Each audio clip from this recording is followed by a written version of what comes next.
Donc là, ça va être une partie qui va être un peu plus technique. Donc j'ai quand même essayé de faire quelque chose qui n'était pas trop technique, où je vais parler de choses que j'ai réalisées durant ma thèse.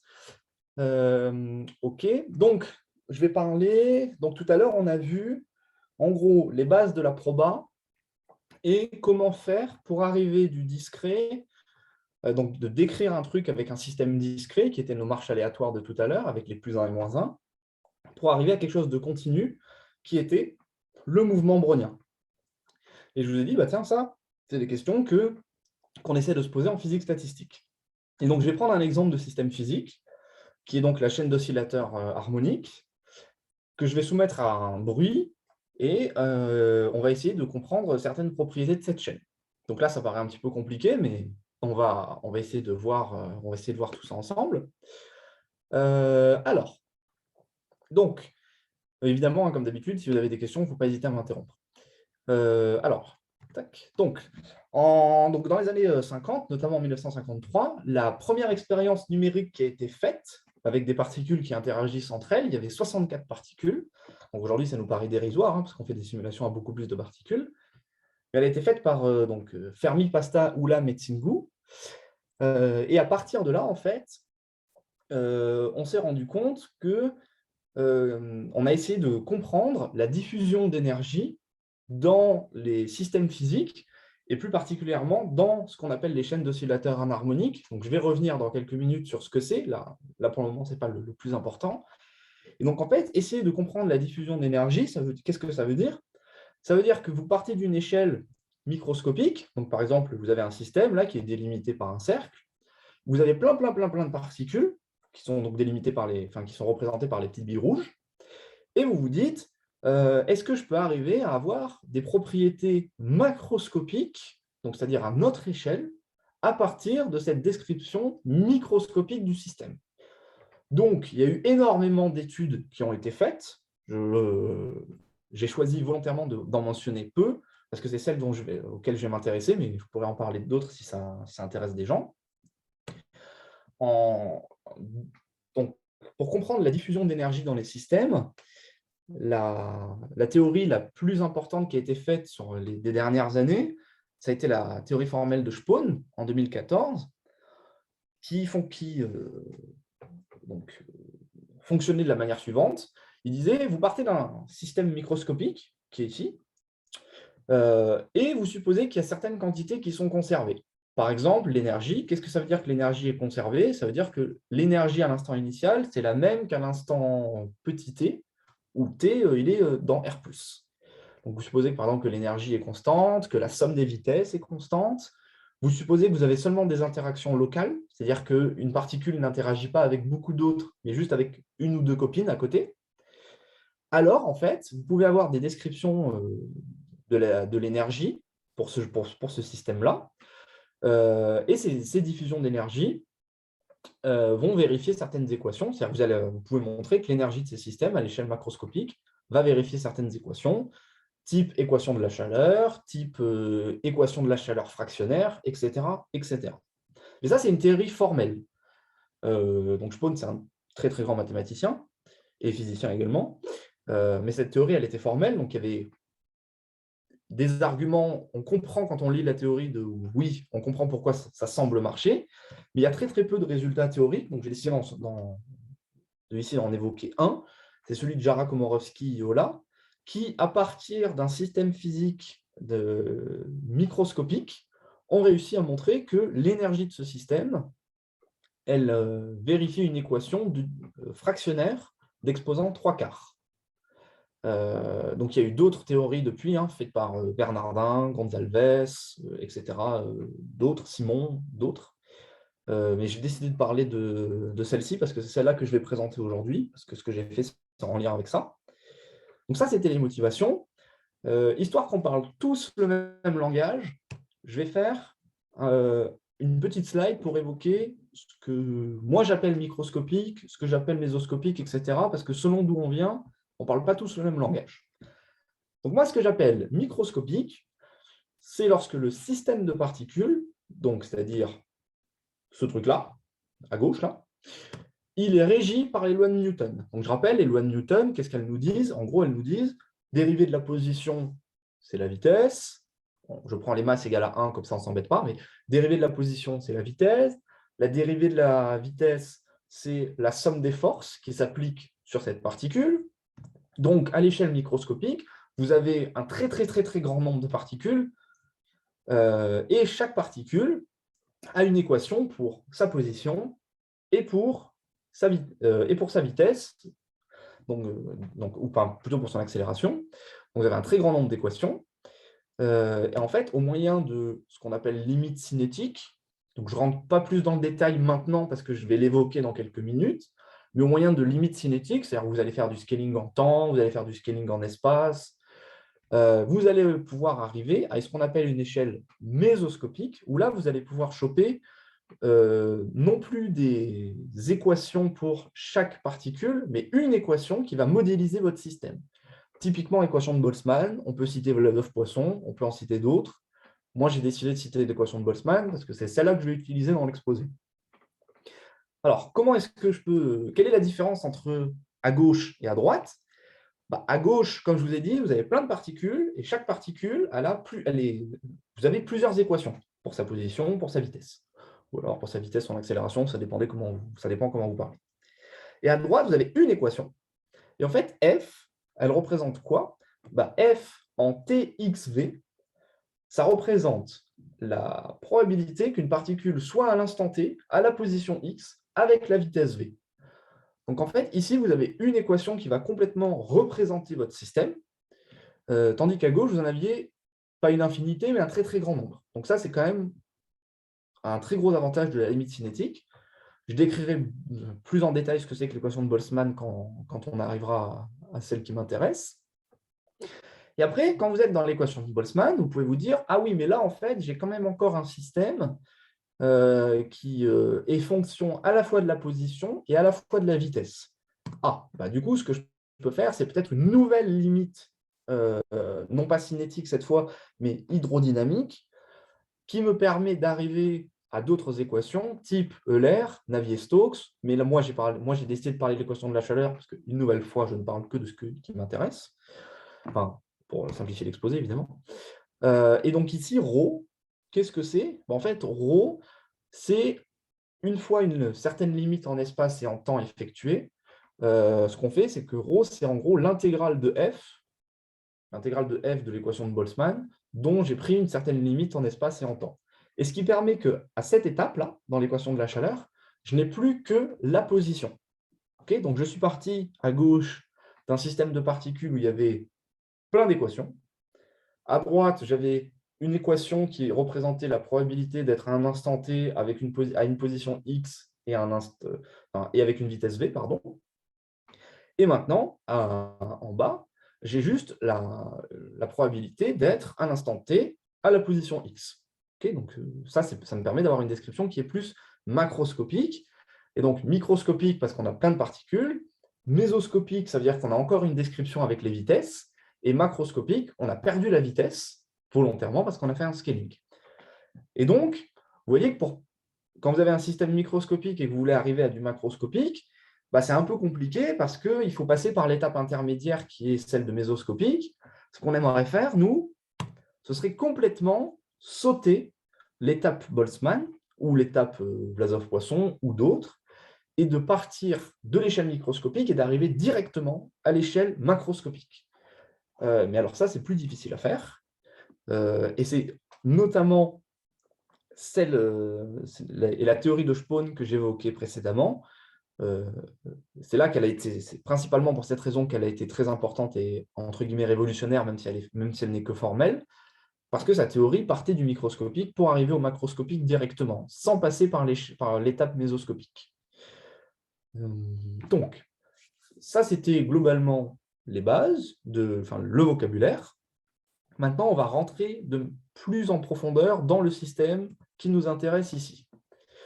Alors, le système qui nous intéresse, c'est la chaîne harmonique dans R2. Donc, donc, la chaîne harmonique dans R2. Alors, qu'est-ce que c'est que ce truc? Alors, dessiné en rose, ici, c'est le plan. Okay, donc, c'est R2. Donc, cette chaîne se balade dans R2. En orange, il faut imaginer que ce sont des petites billes. Okay. Et en noir, pas très joli, parce que je n'ai pas réussi à le faire mieux, il faut imaginer que ce sont des ressorts. Donc, cette petite bille-là, elle est attachée à un ressort, à cette petite bille-là, qui est attachée à un ressort, à cette petite bille-là, etc., etc.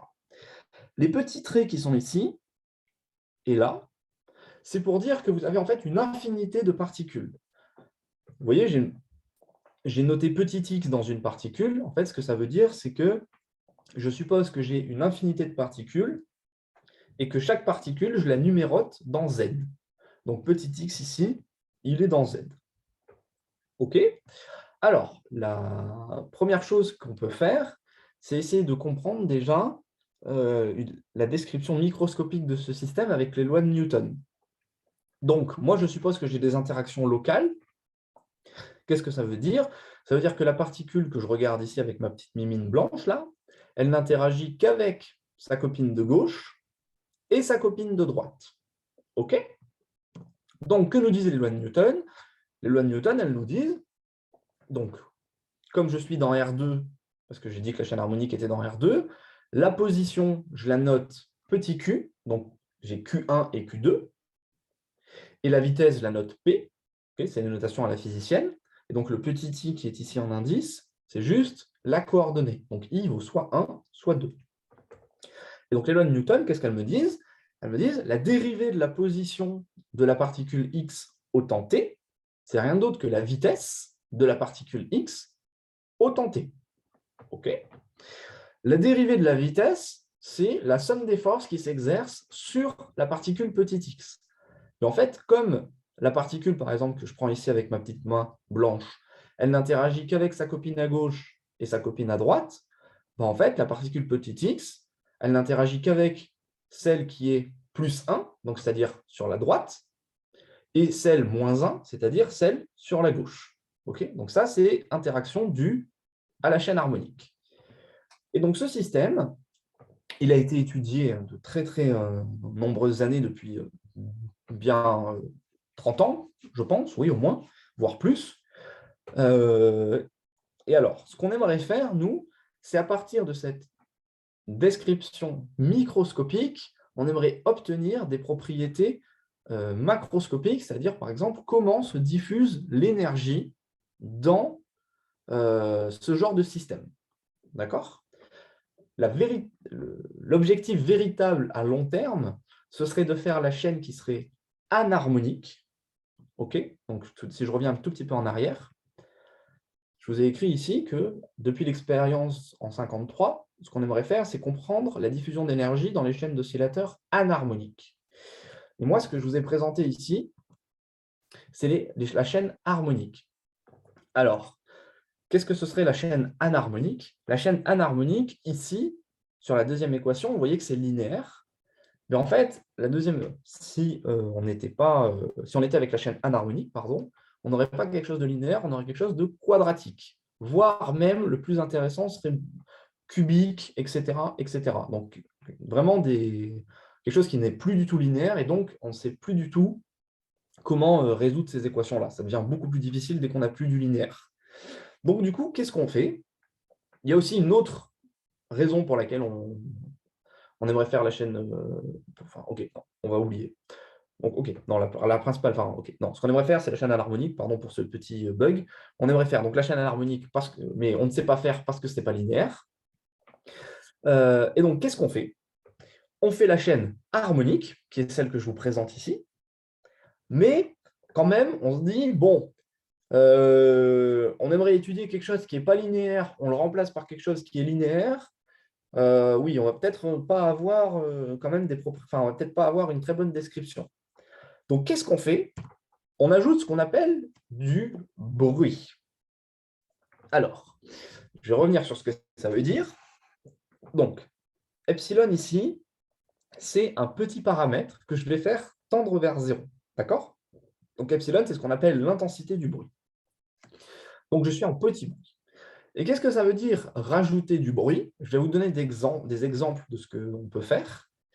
Par exemple, vous laissez votre système évoluer selon la dynamique blanche et vous dites, en fait, je laisse mon système évoluer selon la dynamique blanche et au bout d'un moment, j'attends un temps aléatoire.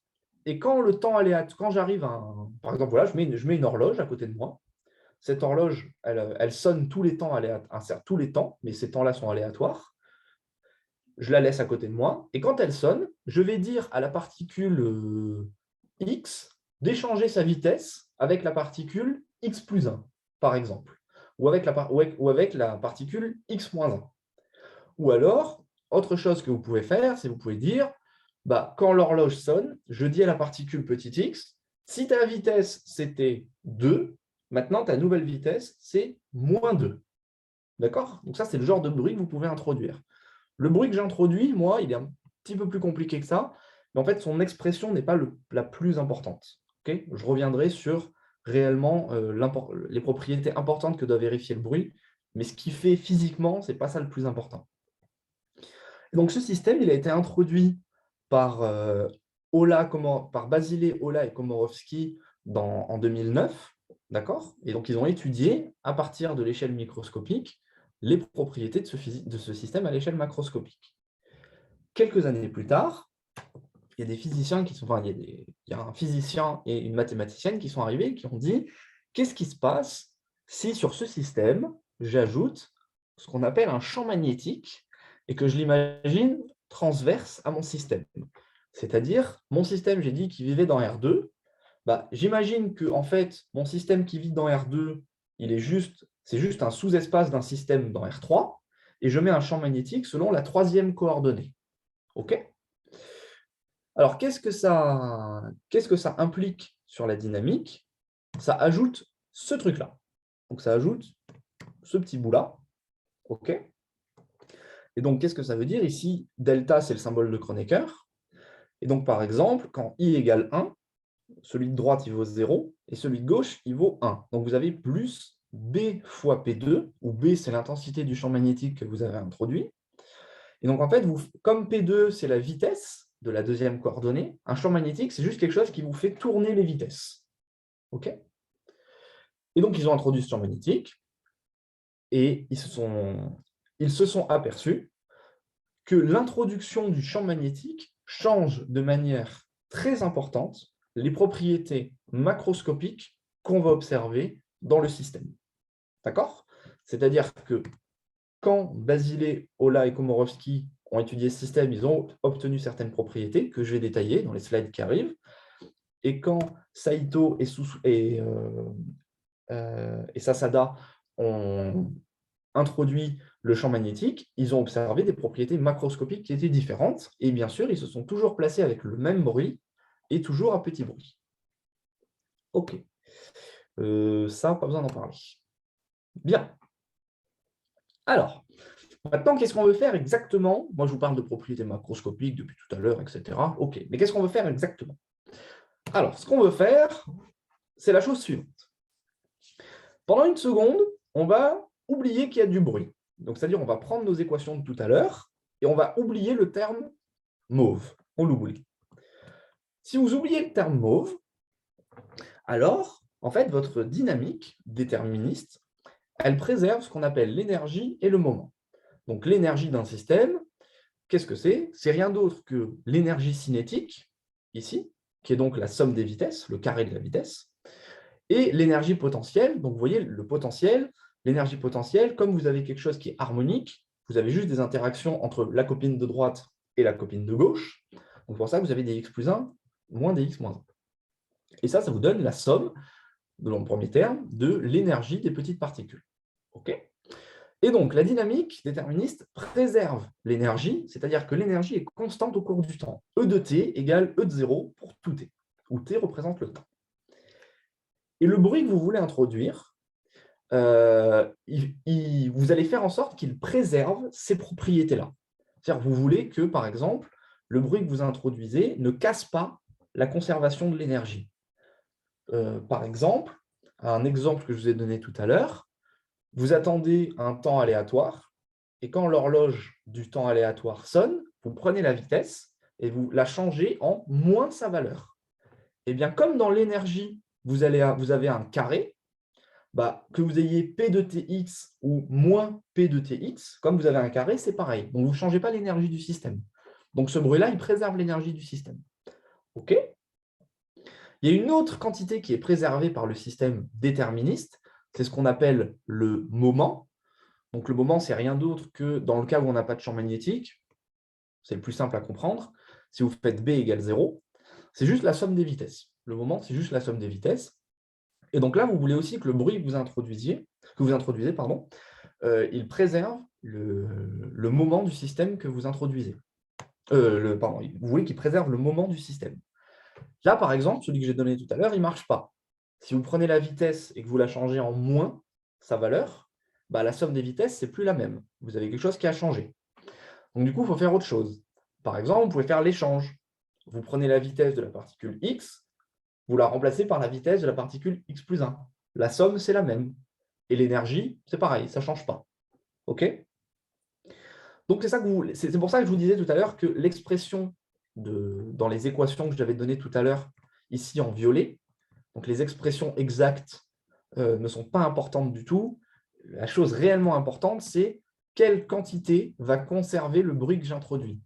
Ce que je veux dire par là, c'est que si vous étudiez le même système, que vous prenez deux bruits différents, mais que les deux bruits, ils font en sorte de préserver l'énergie et de préserver le moment, macroscopiquement, vous verrez la même chose. Si par contre, vous prenez un bruit qui préserve que l'énergie et un autre bruit qui préserve à la fois l'énergie et à la fois le moment, vous n'observerez pas du tout la même chose macroscopiquement. OK. Alors maintenant, qu'est-ce qu'on veut faire exactement sur ce système? Ce que je fais, c'est que je note mu epsilon, la distribution initiale de ma dynamique. Donc je rappelle, epsilon, c'est l'intensité du bruit que j'ai introduit. Donc epsilon est tout petit. Et donc mu epsilon, c'est la distribution initiale de mes particules. Très bien. Une hypothèse naturelle sur le système, c'est de supposer que la limite, quand epsilon tend vers 0 de cette quantité, elle est égale à une certaine intégrale. Alors, pourquoi est-ce que c'est un truc qui est quand même assez intuitif?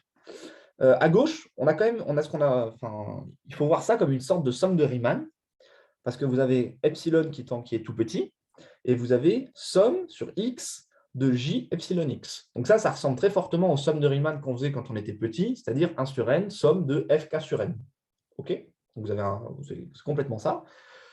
Et là, vous dites, je suppose que cette quantité, elle converge vers une certaine fonction W0, et j'ai oublié de le dire, je m'excuse. J ici, c'est des fonctions qui sont lisses sur R. C'est infini à support compact, etc. Et donc, vous supposez que cette quantité à gauche converge vers la quantité à droite. Et W0, qu'est-ce que ça représente physiquement? Qu'est-ce que veut dire cette équation physiquement? Cette équation veut dire que si vous regardez votre système microscopique et que vous dézoomez, donc vous regardez votre système et vous dézoomez, comme si vous leviez, pour passer de l'échelle microscopique à l'échelle macroscopique, et bien en fait, quand vous avez fini de dézoomer pour arriver à l'échelle macroscopique, initialement, l'énergie de votre système, vous voyez quelque chose. Vous voyez un profil. Donc voilà, vous voyez un profil, et ce profil, il est représenté par la fonction W0. OK? Et la question à laquelle vous essayez de répondre, c'est est-ce que je peux avoir une équation macroscopique vérifiée par le profil d'énergie? Je m'explique. J'ai supposé que initialement, si je dézoome, je me dis « Ah, j'ai un profil à l'instant initial ». Est-ce que, à tout t, je peux avoir un profil d'énergie? Et si oui, est-ce que, par exemple, ce profil d'énergie, il va vérifier dt ρ égale Laplacien ρ, dt ρ égale Laplacien fractionnaire ρ, etc. J'aimerais avoir une équation macroscopique pour ce profil d'énergie. Et donc, c'est à cette question qu'on va essayer de répondre durant le reste de l'exposé. OK. Alors, pour ça, on va avoir besoin d'un certain objet que je vais présenter maintenant. Comme je vous le disais tout à l'heure, quand j'ai fait mes échelles, je suis à l'échelle microscopique, je veux arriver à l'échelle macroscopique. Soit je le fais en une étape, ce qui est très dur, soit je le fais en deux étapes en allant taper ce qu'on appelle l'échelle mésoscopique. En fait, ce que je vais faire, c'est que je vais aller chercher l'échelle mésoscopique avant de choper l'échelle macroscopique. Donc, en gros, ce que je vais faire, voilà, je vais faire ça. Je vais aller de la gauche ici vers la droite et ensuite, je vais descendre jusqu'à l'échelle macroscopique. Donc ça, c'est l'objet de ce que je veux faire durant cette présentation pour étudier le profil d'énergie de mon système. Donc, ce que je fais, c'est que je définis des fonctions, psi chapeau 1 et psi chapeau 2. Alors, je ne vais pas donner l'expression des fonctions θ et des fonctions ω parce qu'elles ne sont pas importantes. Quand elles seront importantes, je vais les donner. Donc, je définis mes fonctions psi chapeau qui sont rien d'autre que des fonctionnels de ma dynamique. Là, les P1 chapeau et les Q1 chapeau, c'est rien d'autre que les transformés de Fourier de mes P1 et de mes Q1 qui sont mes positions et mes vitesses de mon système de particules à l'échelle microscopique. Donc, il faut voir les psi chapeau 1 et les psi chapeau 2 comme des transformés de Fourier de fonctions de ma dynamique de mes équations microscopiques. Alors, pourquoi est-ce que j'introduis ces fonctions? En fait, j'introduis ces fonctions parce que quand je fais la somme de leur norme L2 dans... Alors oui, j'ai oublié de le préciser, c'est pas bien, pardon. T ici, c'est le tore. Donc en fait, c'est 0,1 où j'ai identifié les bords. Pardon, j'ai oublié de le dire, c'est pas bien. Et donc, pourquoi est-ce que ces fonctions psi chapeau sont importantes? Parce que moi, ce que je veux, c'est étudier l'énergie de mon système. OK? Et en fait, ces psi chapeaux, quand je fais leur norme L2 au carré, c'est exactement l'énergie de mon système. OK? Donc du coup, je me dis, ah bah cool, je ne savais pas comment étudier l'énergie de mon système, bah, je vais commencer par étudier peut-être mes psi chapeaux. Peut-être que ça va me donner quelques propriétés sur l'énergie de mon système. Alors, comment je vais faire pour étudier mes psi chapeaux? Je vais les étudier de la manière suivante. Je vais définir une fonction, oméga epsilon, qui s'appelle la distribution de Wigner, donc qui est définie sur 0t, à valeur dans S croix S prime, c'est-à-dire l'espace des distributions. Et ce truc-là, S, c'est donc l'espace de Schwartz, donc en gros l'espace des fonctions qui sont suffisamment gentilles. Et comment est-ce que je définis le crochet de distribution entre W epsilon à l'instant t et une fonction J qui vit dans l'espace S croix S? Je le définis par cette horrible fonction. Alors, on va essayer de voir ensemble qu'est-ce que c'est. Alors, epsilon ici, bon, lui, on le connaît, c'est mon paramètre de scaling. Somme de i égale 1 à 2, bon, bah, le fait qu'on somme de i égale 1 à 2, c'est parce qu'on a deux coordonnées, parce qu'on est en dimension 2, je vous le rappelle, c'est la chaîne en dimension 2, donc on a i égale 1 et i égale 2, très bien. Somme sur x dans z, bon, bah, j'ai un réseau qui est sur z. Somme sur y dans z, pareil. Ensuite, j'ai une intégrale, OK. Et alors ensuite, c'est là que les choses vont se gâter. Je regarde l'espérance par rapport à mu epsilon. Donc mu epsilon, je rappelle, hein, c'est la distribution de mes particules à l'échelle microscopique. OK, ça me dit, les particules sont distribuées comme ça. Et je regarde l'espérance de psi i de x fois psi i en y, avec x dans z et y dans z. Donc ce truc-là, ça ressemble quand même à un produit de corrélation. Je regarde une fonction en x fois une fonction en y, et je fais parcourir x et y par toutes les valeurs possibles. OK, très bien. Et alors, à quel temps je regarde? Je regarde ça au temps t epsilon moins 1. Donc là, qu'est-ce que je fais? Je fais un scaling. Je fais un scaling en temps. Je vous rappelle que tout à l'heure, je vous ai dit, epsilon, c'est l'intensité de mon bruit. Je suis à petit bruit, donc c'est-à-dire que epsilon est tout petit. Donc moi, ce que je veux, c'est epsilon tend vers 0. Et donc, quand je vais faire epsilon tend vers 0, le t epsilon moins 1, il va tendre vers l'infini. Okay, donc ça ressemble vraiment à un scaling en temps.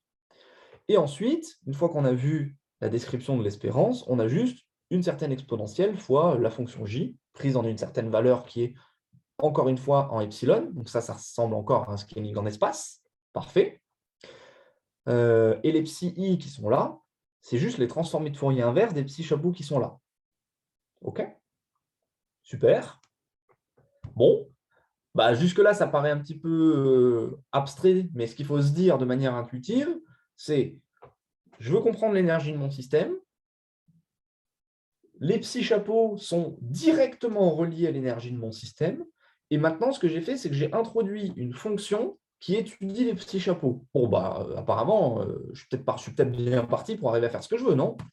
En fait, oui, complètement. Maintenant, ce que vous faites, alors, petite.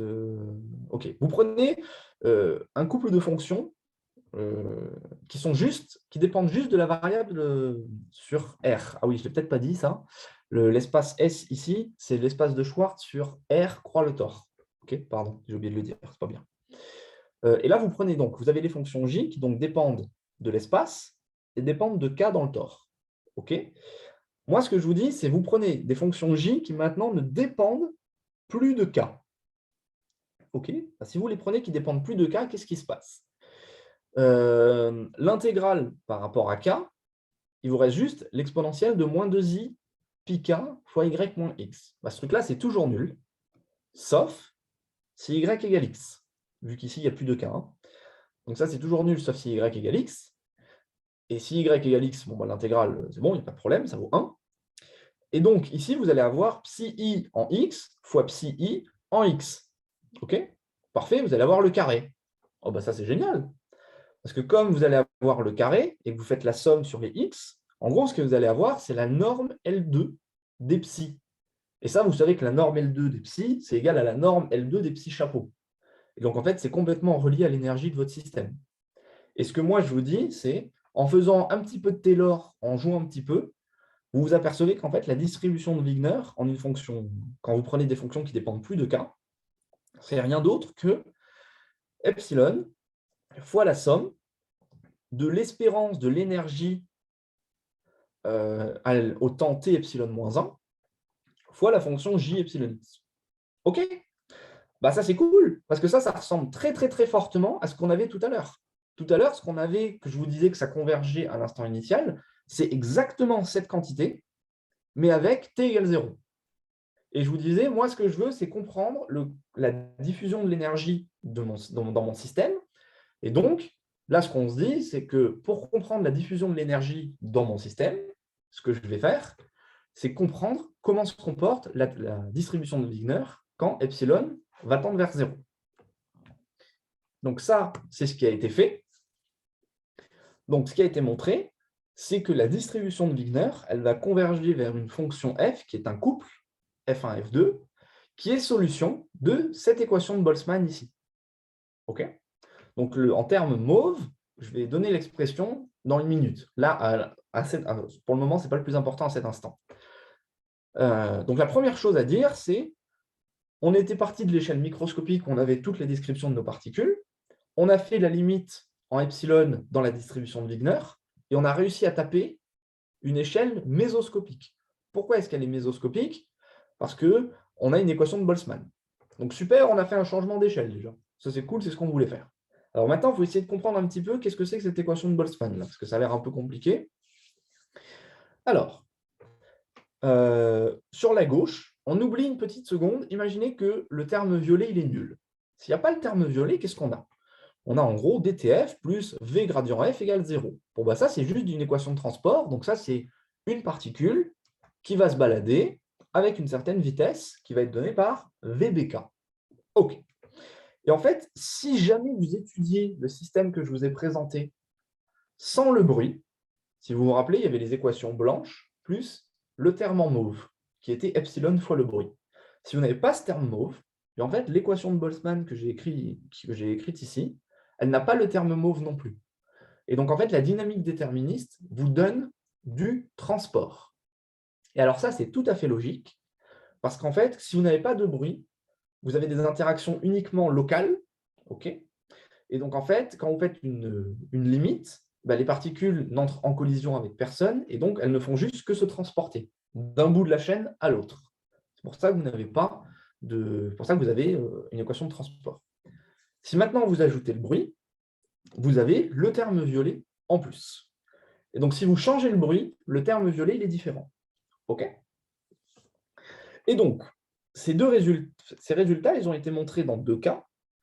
Tout à l'heure, je vous ai dit, en 2009, le système a d'abord été étudié sans champ magnétique, et puis ensuite, quelques années plus tard, il a été étudié avec un champ magnétique.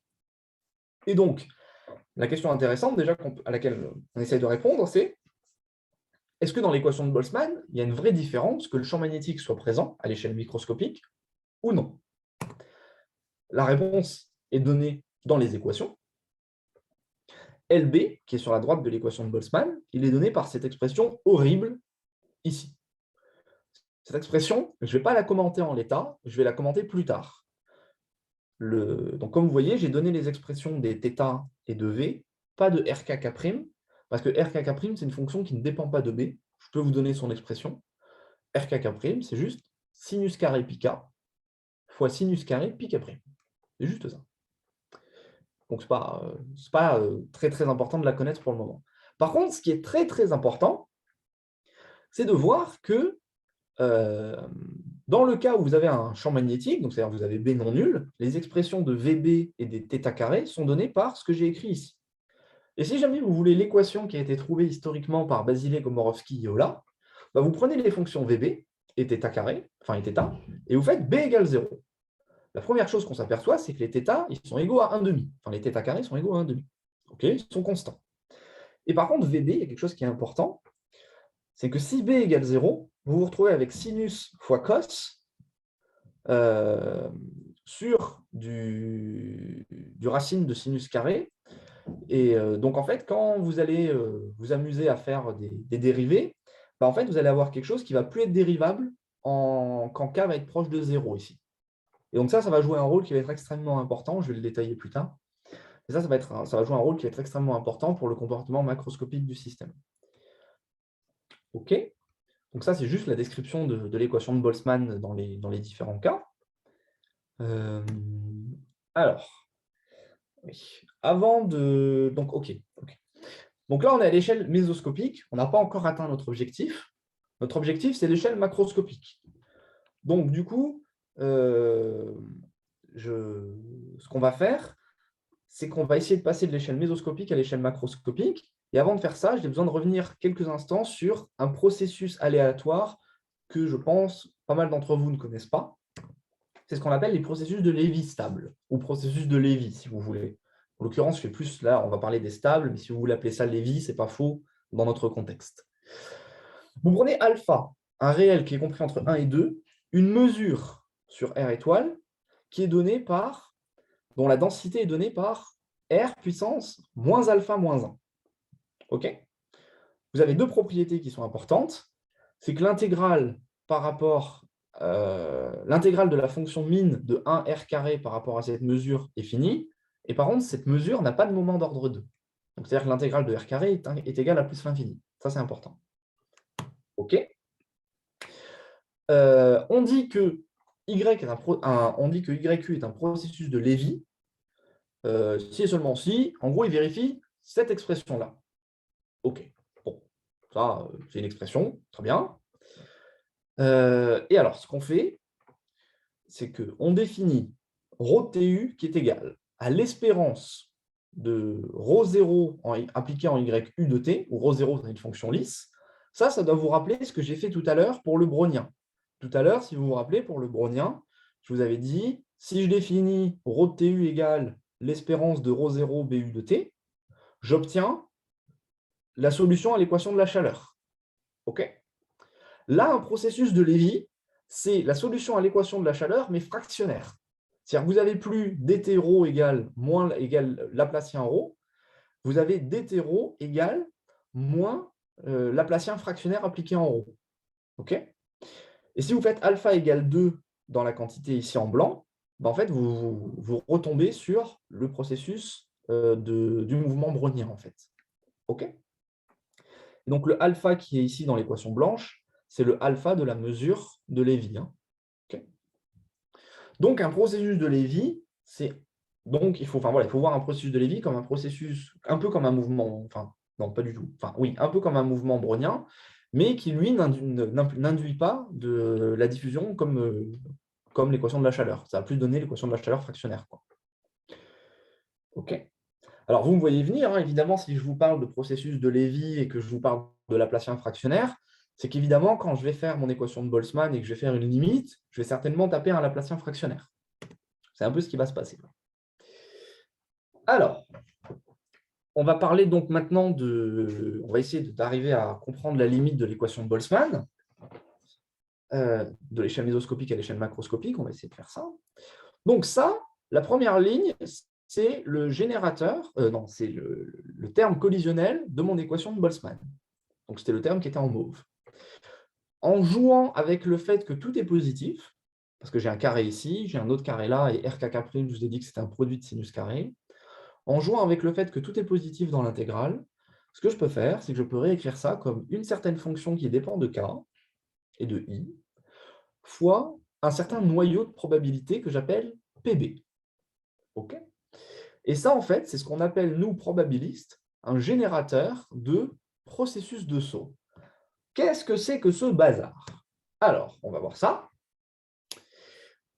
Un processus de saut, que je vais noter KI, ça va être un processus défini de la manière suivante. Donc KI va être dans le tor, et I va être dans l'espace 1, 2. OK ? Je pars initialement, K0, I0, je dis c'est égal à petit k et I, avec K dans le tor, et I, soit 1, soit 2. Ce que je fais, c'est que fait mon processus? Mon processus, il va attendre durant un temps lambda B, KI, où lambda B, c'est la quantité que j'ai écrite ici, devant la somme. OK? Donc, je pars avec la valeur KI, j'attends durant un temps lambda B, KI, et une fois que j'ai attendu, alors, je change de valeur, je passe de KI à K'J avec une certaine probabilité qui est donnée par l'opérateur PB ici. OK? Super. Donc ça me décrit ce qu'on appelle un processus de saut. Alors pourquoi est-ce qu'on appelle ça un processus de saut? Pour la simple et bonne raison que vous avez un processus qui a une valeur pendant un certain temps, donc il est constant, toujours égal à KI, et puis au bout d'un moment, hop, il saute, K'J, et encore il saute, et il saute, et il saute, etc. etc. Okay, donc c'est pour ça qu'on appelle un processus de saut.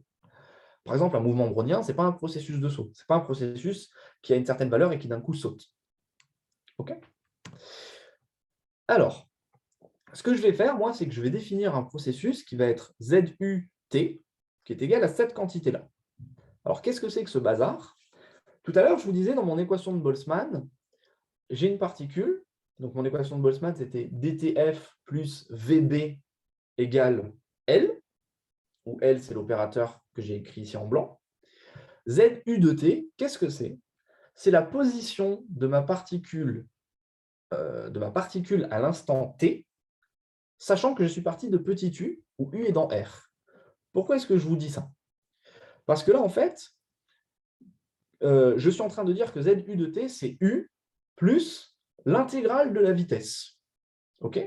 Si vous supposez que vous avez une vitesse constante, imaginez VB de KS égale petit v constant, alors en fait, ZU de T, ça va juste être égal à U plus V fois T.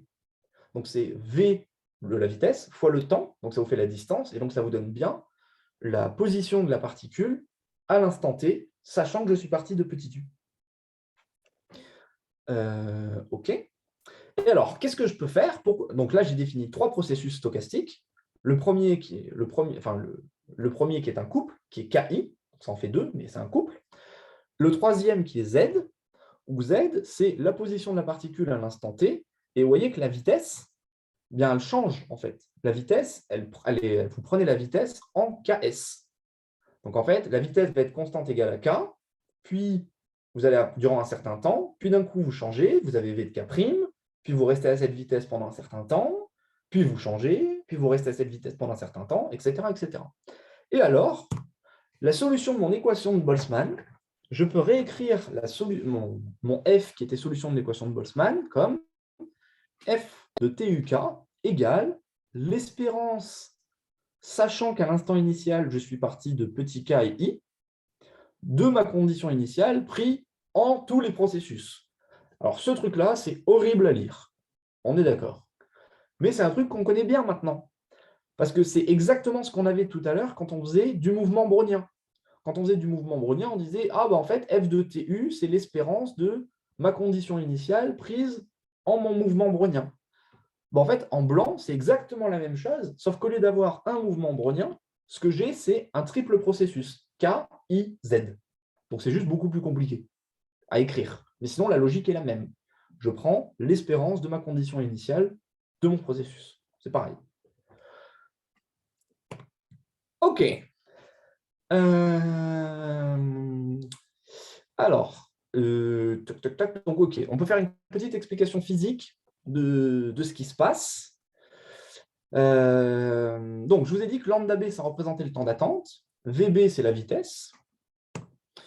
Et alors, en fait, si vous prenez un B qui est strictement positif, VB, il est proportionnel à K, quand K est proche de 0. Et lambda BK1, il est proportionnel à K puissance moins 2. Et lambda B, K2, proportionnel à K puissance moins 4. OK, bon, ça ne vous donne pas beaucoup d'informations. Par contre, ce que je vous dis, c'est que si B égale 0, vous voyez qu'en fait, il y a des choses qui changent. Parce que vous aviez les VB et V0, c'est pareil. Lambda B1 et lambda 0,1, c'est pareil. Par contre, lambda B2 et lambda 0,2, ici c'est un 0, pardon, on passe de K-4 à K puissance moins 2. OK? Et comme lambda, c'est le temps, et V, c'est la vitesse, si vous définissez D comme lambda fois la vitesse, ça vous donne la distance parcourue par la particule. Et bien en fait, vous vous apercevez que quand B est strictement positif, quand vous allez faire par exemple V ici fois lambda, vous allez être en 1 sur K puissance moins 3. Et donc ça, quand K va tendre vers 0, ça va être plus grand que dans le cas où B égale 0, et vous allez avoir V0 fois lambda B2 qui va être ici égal à 1 sur K moins 1. 1 sur K, pardon. Donc dans un cas, vous avez 1 sur K3, dans l'autre, vous avez 1 sur K. Donc quand il y a un champ magnétique, vos particules elles vont pouvoir aller voir des copines un peu plus loin. Donc en fait, la distance d'interaction de vos particules dans votre équation de Boltzmann, elle change avec la présence ou non du champ magnétique. OK. Donc ça, c'est l'explication physique de pourquoi est-ce qu'on va observer quelque chose de différent avec ou sans champ magnétique, en fait. Quand il va y avoir un champ magnétique, les particules vont pouvoir aller plus loin, donc on va observer une équation différente. Donc, ma marche aléatoire, là, mon processus ZU que j'ai défini ici, on le connaît très bien. Ce que je fais, c'est que je note NT, le nombre de sauts qu'il y a jusqu'à l'instant T. Et alors, comment est-ce que je peux définir ce truc-là? Enfin, comment est-ce que je peux expliquer ce truc-là? KS, on sait que c'est un processus de saut. C'est-à-dire que c'est un truc qui est constant. Et puis d'un coup, pendant un certain temps, il est constant et il change. Puis ensuite, il est constant et il change. Et donc, en fait, à l'instant initial, il va valoir petit k, et ensuite, il va changer. D'accord? Et donc, entre l'instant initial et le premier instant de saut, VB va être égal à VB de petit k, ou VB de K indice 0, la première valeur de KS. Donc, en fait, je peux découper ce truc-là, ici, comme la position initiale plus la vitesse initiale fois le temps que j'ai attendu avant de changer de vitesse, plus la nouvelle vitesse fois le temps que j'ai attendu pour rechanger de nouveau de vitesse, etc., etc. Et donc, ce truc-là devient une somme, en fait. Je coupe mon intégrale en une somme, où je fais apparaître lambda, qui est le temps que j'ai attendu pour changer de vitesse, fois V, qui est la vitesse que j'avais durant le temps que j'ai attendu. Et là, qu'est-ce que c'est ce truc-là? Ce truc-là, c'est un peu comme ce qu'on avait tout à l'heure quand on faisait la marche aléatoire et le mouvement brownien, en fait. On a une somme de variables aléatoires. OK? Et quand on a une somme de variables aléatoires, on se dit, peut-être que si je fais un scaling en temps, que je fais un scaling en espace, peut-être que je peux tomber sur un truc qui est joli. C'est exactement ce qu'on va faire. OK, on va oublier cette phrase. En gros, dire que pi b, c'est la mesure invariante, c'est-à-dire que c'est la mesure dans laquelle le système ne change pas de loi de probabilité. En fait, dire que pi b, OK, comment je peux dire ça? Oui, OK. Je me place, OK, pi b, c'est la mesure qui fait en sorte que mon système KNIN, ça devienne des variables aléatoires IID. OK? Donc, je me place sous la mesure pi b qui me permet que mes variables KNIN sont des variables aléatoires indépendantes et identiquement distribuées. Alors, qu'est-ce que je m'aperçois? Je m'aperçois qu'en fait, les queues de ma distribution, tout à l'heure, quand on avait des variables aléatoires qui étaient IID, on avait des variables aléatoires pour notre marche aléatoire qui étaient d'espérance. Enfin, on avait des variables aléatoires qui vérifiaient que l'espérance de x au carré, c'était non nul. Là, ça ne va pas être le cas. Et comment est-ce qu'on s'en aperçoit? En fait, on s'en aperçoit parce que quand on regarde les queues de distribution, c'est-à-dire qu'on regarde quand la probabilité que lambda b fois vb soit plus grand que n, fois n fois r, et qu'on envoie n vers l'infini, alors si on fait un bon scaling en espace, on s'aperçoit qu'on a du r puissance moins 3,5 ou du r puissance moins 5 tiers. Et ça dépend si on a du champ magnétique ou si on n'a pas de champ magnétique. Et qu'est-ce que c'est que le alphabet qui est ici? Ça va être le scaling nécessaire pour pouvoir voir la queue de la distribution. Il faut vraiment voir ça comme la queue de la distribution, ou si vous pensez en termes de fonction, comment est-ce que la fonction se comporte au voisinage de l'infini. Ici, on est dans le cas R positif, par exemple. Alors, qu'est-ce que vous apercevez? Vous apercevez que alpha B, il vaut 5 tiers si jamais vous avez un champ magnétique, à l'échelle microscopique, et il vaut 3,5 sinon, si vous n'avez pas de champ magnétique. Et donc, en fait, il faut attendre plus longtemps, il faut attendre plus longtemps, parce que 5 tiers, c'est plus grand que 3,5. Il faut attendre plus longtemps pour voir quelque chose quand vous avez un champ magnétique. OK. Donc là, vous voyez que ça, c'est un R puissance alpha, avec alpha qui est compris entre 1 et 2. Donc là, vous vous dites, tiens, ça, c'est peut-être un peu un Lévy. C'est exactement ce qui va se passer. Ce que je vais faire, c'est que je vais définir YUB, le processus de Lévy. Donc, quand je dis généré par le Laplacien fractionnaire ici, ce que je veux dire par là, c'est qu'il vérifie cette équation-là. C'était il y a une vie, ça. Il vérifie cette équation-là. OK. Si je définis ρ comme l'espérance, alors il vérifie dθ égale moins Laplacien alpha b. C'est ça que je veux dire par là. Hein. Oui, j'ai bientôt fini, Darkman, t'inquiète pas. Je conclue juste et après j'ai fini.